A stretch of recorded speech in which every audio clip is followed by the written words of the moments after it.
CM కూతురి భూమికి ఎసరట. ఎవరా సీఎం? ఓఆర్ఆర్ ల్యాండ్కు పాస్బుక్, పక్కనే ఉన్న నైమిషారెడ్డి భూమి కబ్జాకు యత్నం. పాస్బుక్ ఇవ్వొద్దన్నా పట్టించుకోని కలెక్టర్. తెర వెనుక మాజీ మంత్రి అనుచరులు. డేటా ఆధారంగా హక్కుల కల్పన. వివాదాలు సృష్టిస్తూ భూముల కబ్జాకు యత్నం. ఘట్కేసర్ కీసర మండలాల్లో జోరుగా దందా. ఈ మొత్తం మల్లారెడ్డివేనే. హైదరాబాద్ ఓఆర్ఆర్ కోసం ప్రభుత్వం నష్టపరిహారం చెల్లించి భూములు సేకరించింది. అయితే ఆఫీసర్లు నిర్లక్ష్యంగా వ్యవహరించి రికార్డులు మార్చకపోవడంతో అక్రమార్కులు కొత్త దందాకు తెరలేపిరట. ధరణి లొసుగుల ఆధారంగా రెవెన్యూ ఆఫీసర్ల సహాయంతో అవే భూములకు హక్కులు పొంది క్రయ విక్రయాలు జరుపుతున్నారట.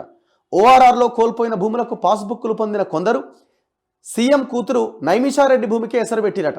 ఆమె కొనుగోలు చేసిన ల్యాండ్ తమదే అంటూ వివాదం సృష్టించే ప్రయత్నం చేస్తున్నారట. దీని వెనుక మాజీ మంత్రి అనుచరులు ఉన్నారన్న ప్రచారం ఉన్నది.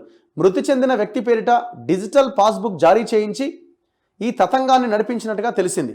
మేడ్చల్ జిల్లా ఘట్కేసర్ మండలం పడమటి సాయిగూడెంలో చోటు చేసుకున్న ఈ దందా పైన దిశ స్పెషల్ రిపోర్ట్ అట.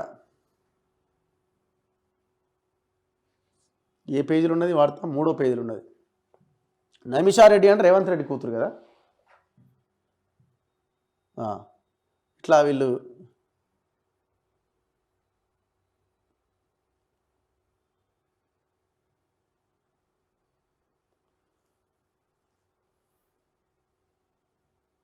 సీఎం రేవంత్ రెడ్డి కూతురు నైమిషారెడ్డి పేరిట మేడ్చల్ జిల్లా ఘట్కేసర్ మండలం పడమటి సాయిగూడెంలో ఫలానా సర్వే నెంబర్లలో 0.09 ఎకరాలు 0.13 ఎకరాల భూమి ఉన్నదట. ఔటర్ రింగ్ రోడ్డుకు పక్కనే కొనుగోలు చేసిరట. అయితే తాజాగా ఔటర్లో భూమి కోల్పోయిన పట్టాదారు పాస్ పుస్తకం పొందిన వాళ్ళు ఇప్పుడు నైమిషారెడ్డి భూమి కూడా తనదే అన్నట్లుగా చూపిస్తున్నారట. కొత్త పాస్ పుస్తకం ద్వారా భూమిని కొనుగోలు చేసేందుకు ఒకరు అడ్వాన్స్ ఇచ్చిరట. అధికారులు సైతం సెటిల్మెంట్కు ప్రయత్నించారనే ఆరోపణలు ఉన్నాయట. అయితే ఆ భూమి సీఎం రేవంత్ రెడ్డి కూతురు పేరిట ఉందన్న విషయం తెలియక తతంగం నడిపించిరట. ఎందుకు సన్ ఆఫ్ రేవంత్ రెడ్డి అని ఉంటుందిగా. దర్యాప్తు జరిపితే వెలుగులోకి వాస్తవాలు. ఔటర్ రింగ్ రోడ్లో కొందరి భూమి పూర్తిగా పోయింది, మరికొందరిది పాక్షికంగా పోయింది. అయితే ధరణి పోర్టల్ డేటాలోని లొసుగుల ఆధారంగా కొందరు కొత్త పాస్ పుస్తకాలు పొందుతున్నారట. పైగా ఖాళీగా ఉన్న భూములను చూపించి అమ్మేయడం, బ్యాంకుల్లో తనఖా పెట్టి కోట్లలో రుణాలు పొందుతున్నారన్న ఆరోపణలు కూడా ఉన్నాయట. ఔటర్ రింగ్ రోడ్డు కింద సేకరించిన భూములన్నింటిపైన సమీక్షించడం ద్వారా ధరణి పోర్టల్ ద్వారా పాస్ పుస్తకాలు పొందిన వారెవరు, వారిలో అమ్మిన వారు, కొనుగోలు చేసిన వారెవరు, వీటిని తనఖా పెట్టి రుణాలు పొందిన వారెవరు, ఇలాంటి అన్ని అంశాలపైన దర్యాప్తు చేస్తే వాస్తవాలు వెలుగులోకి వస్తాయని స్థానికులు అంటున్నారట. సరే, ముఖ్యమంత్రి కూతురుకి ఆ సిచ్యువేషన్ వచ్చిందంటే వాళ్ళ సమస్యని పరిష్కరించుకోవడానికి పెద్దగా ఇబ్బంది ఉండదు. ఒకవేళ వాళ్ళ అపోజిషన్లో ఉన్నా వాళ్ళకు కొంత ఇన్ఫ్లుయెన్స్ ఉంటుంది కాబట్టి ఏ లీడర్ అయినా ఆ సమస్యని పరిష్కరించుకోగలిగే శక్తి ఉంటుంది.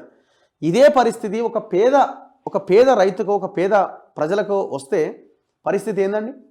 ఇంక వదిలేసుకోవడమే కదా. ఇంకంతకు మించిన అవకాశం ఉందా? అవతలేమో ఎవడో మాజీ మంత్రి అట.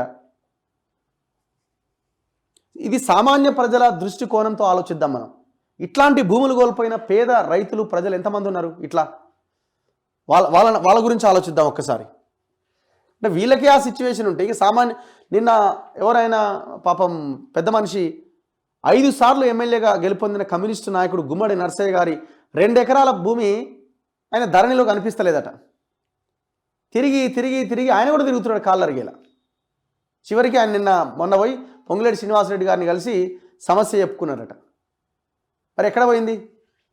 మరి సామాన్య ప్రజల పరిస్థితి. అందుకే మేము అంటున్నాం కదా, ఈ ధరణి పోర్టల్ తెచ్చిన తర్వాత మొత్తం వ్యవస్థ కొలాప్స్ అయిపోయింది.